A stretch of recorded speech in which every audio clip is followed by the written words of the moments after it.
Do not provoke the humans, the general warned. The emperor ignored him.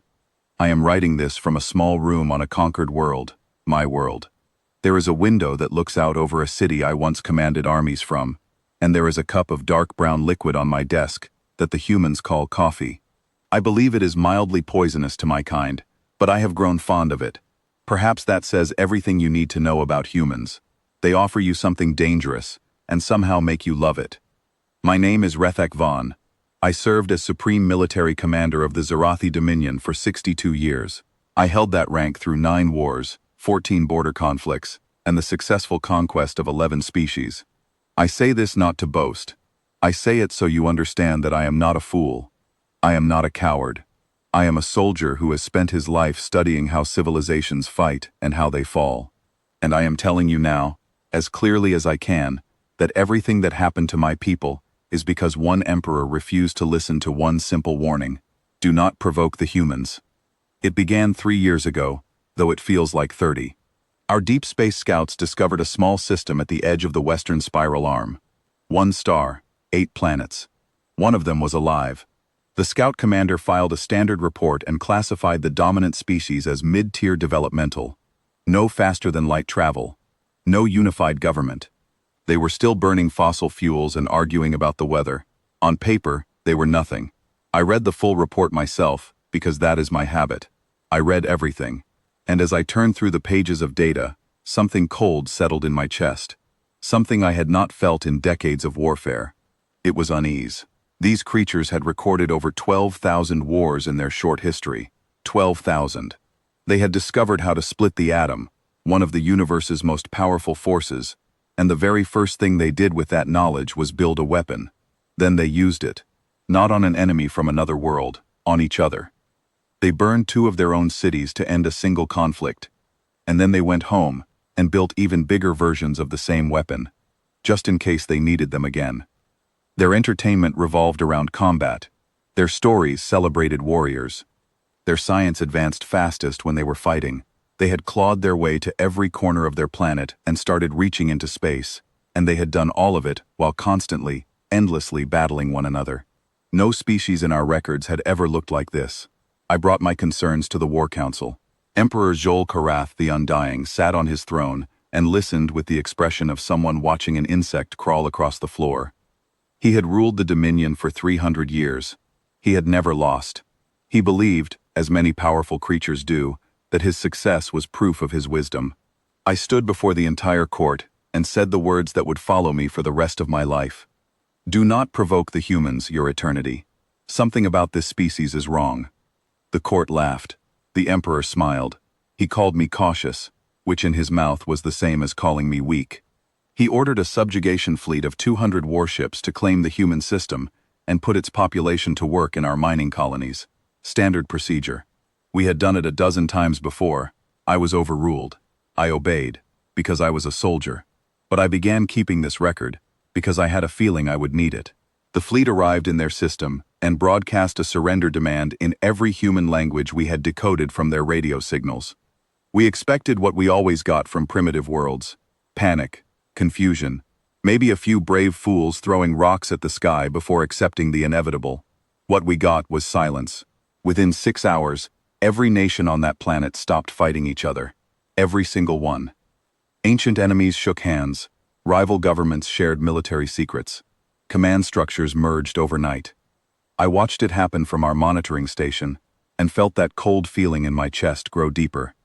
In all my years of conquest, I had never seen a species unify that fast. Most civilizations fracture under the pressure of invasion. They turn on each other, blame each other, break apart. Humans did the opposite. Humans came together like the fingers of a fist. I sent an urgent message to the emperor. They are not behaving like prey. He did not respond. The emperor ordered a demonstration. One of their uninhabited islands was struck from orbit, vaporized in seconds. A show of force meant to prove that resistance was meaningless. The humans went quiet. All transmissions stopped. There was no panic in their silence, no fear. I recognized that stillness. I had seen it in predators before. It was the silence of something that had just decided what it was going to do. Within 2 days, they launched everything they had at our fleet. Crude missiles, modified satellites, improvised kinetic projectiles built from whatever they could strap a rocket to. Most of it bounced off our shields like rain off stone. It should have been a joke, but I was not laughing, because I realized they were not trying to destroy us. They were testing us. Every failed strike was a data point.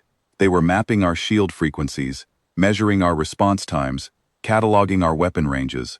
They were running experiments on us. They were treating the entire engagement as a laboratory, and we were the subjects.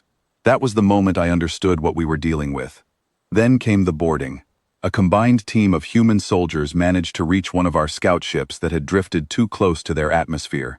They breached the hull with crude explosives, poured inside, and took the ship in 11 minutes. 11 minutes against trained Zarathi warriors twice their size. The tactical report told me something that still keeps me awake at night. During the boarding, several humans fell. Their companions saw it happen, watched their friends go down, and kept moving forward. They stepped past the fallen without stopping. Most species we had conquered surrendered the moment they saw their first casualty. Humans just got quieter and more focused. They captured that ship, and within weeks their scientists had torn it apart piece by piece. They did not understand the physics behind our technology. They did not need to. They figured out what each part did and started building their own versions, using whatever materials they had available. Rough, ugly, functional. That was the human way. They did not need to understand the fire. They just needed to know it burned. The Emperor was furious. He sent a second fleet. 500 additional warships. He ordered a full assault on their population centers. I begged for negotiation. I was stripped of my advisory role, but kept my military command, because no one else had my experience. I followed orders, because that was my duty, but the cold feeling in my chest had become a certainty. We were going to lose. Before the second fleet even arrived, the humans achieved something that should have taken them decades. Using what they had learned from the captured ship, they built shield generators. They retrofitted their ocean warships for space travel. They created a basic faster-than-light communication system. None of it was elegant. All of it worked. One of their engineers was later asked how they had accomplished so much so quickly. The answer was simple. We did not sleep. The first time a human ship destroyed one of ours in open space, I sat alone in my quarters for a long time. The human vessels were ugly things. Asymmetric. Bolted together from mismatched parts.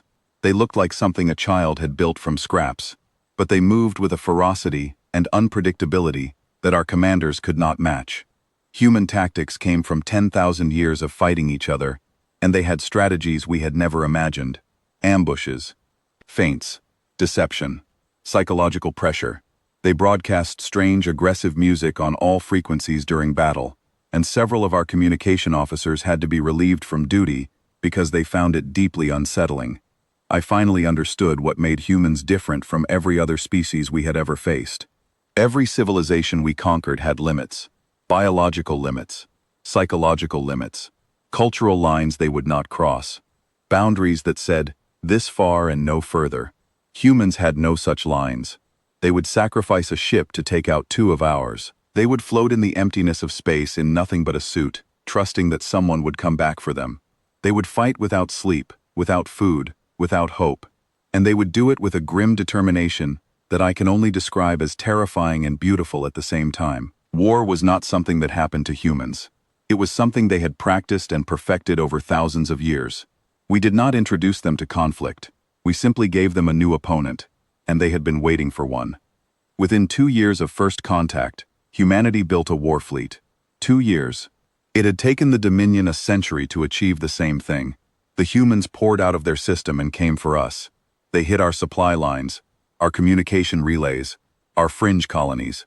They used strategies from their own history, adapted for the darkness between stars. They never stopped. When one group rested, another attacked.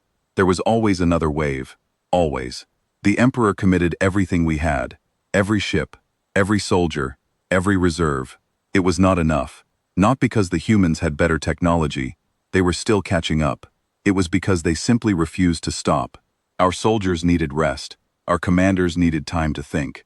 The humans gave us neither. When the human fleet reached our homeworld, I commanded the final defense. I knew it was over. I opened a channel and offered surrender. The human admiral accepted it cleanly. without cruelty, without mockery. She extended her hand to me, a gesture I had learned meant peace, and said 5 words I will never forget. You should have left us alone. They did not burn our cities. They did not enslave our people. They did not do any of the things we would have done to them. They set up a government transition, provided humanitarian aid, and began teaching our people how to rebuild. I was given this room, this desk, these books, translated into my language, and this cup of coffee. The emperor was handed over by his own people, before the humans even reached the palace. They put him on trial, which is a human concept I find fascinating. They did not simply destroy their enemy. They made him stand before the entire galaxy and explain himself. They made him admit what he had done, and why it was wrong. It was, in its own way, more devastating than any weapon. I have had time to think since then, time to read their books and study their history, and drink their strange, bitter, wonderful coffee. And I have come to understand something about humans that I wish I had understood sooner. They are not conquerors by nature. They are builders and dreamers and storytellers. They will share their food with you, learn your language, laugh at your jokes even when the translation is imperfect. They will stay up all night talking about the stars and wake up early to watch the sunrise. They will be the finest friends you have ever known. But they carry something inside them, something old and deep and patient, a capacity for war that is woven into their very cells. It sleeps most of the time. They prefer it that way. They have spent centuries trying to build a world where it never needs to wake up. Do not be the one who wakes it. I am writing this for whoever finds it. Whatever species you are, wherever you are in this vast and ancient galaxy, let the fall of the Zarathi dominion be your lesson. We stood for 4,000 years. We ruled 47 systems. We thought ourselves invincible. The humans brought us to our knees in 26 months. Not because they are cruel, not because they are monsters, but because an old fool on a throne could not understand a truth that every predator in the universe knows by instinct. There are some creatures you do not corner. There are some nests you do not kick. There are some sleeping things you do not wake. My name is Rethak Vaughn. I was the general who warned an emperor, and the emperor did not listen.